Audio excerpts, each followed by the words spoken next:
Hi guys! Magandang umaga. Ay, hapon pala sa inyong lahat. At andito yung aking mga aplikante. Ayan. So, anong masasabi ninyo? Kasi nandito na kayo sa Singapore. Ikaw, Nenefi. Ay, ako po ay masayang masaya at mabait yung naging employer ko naman po. Okay. Ako, thank you Ma'am Joyce kasi binigyan niyo kami ng opportunity na pumunta dito. Mabait po yung employer ko. Legit. Ayan. Thank you, Ma'am Joyce. Ikaw, kumusta? Huwag kang susuko. Yes, laban. Laban lang. Oh, yan guys, yan yung mga patunay. Hindi lahat ng napupunta sa abroad sinaswerte. Yeah. Kailangan mayroon kang patient. Patient ako. Patient Kailangan and matapos kontrata. tsaga. O di ba kung gaano kaganda yan?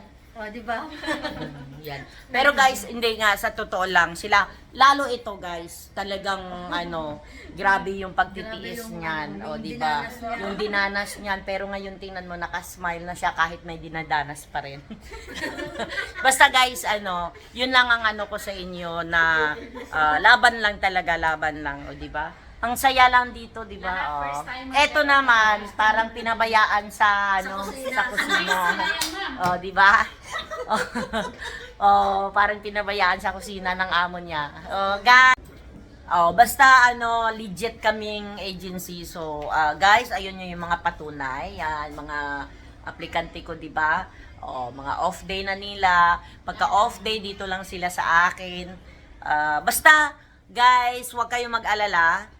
At, mabait naman ako. Bayo mo yung Mabait naman ako. O, di ba, tinan mo, ang gaganda nun nila. See? See? Dati mga mukhang pulubi. Oh. Lalo yun. Ngayon nagano na Yun, lalo yun. O, di ba? Tagalog. Oh. Pero guys, hindi. Ito seryoso na. Basta kung, gusto nyong makipagsapalaran dito sa Singapore, just PM me. At legit ang aming agency sa Pilipinas. PM me para mabigay ko sa inyo yung address ng aming agency sa Pilipinas. Maraming salamat. God bless everyone. Bye guys!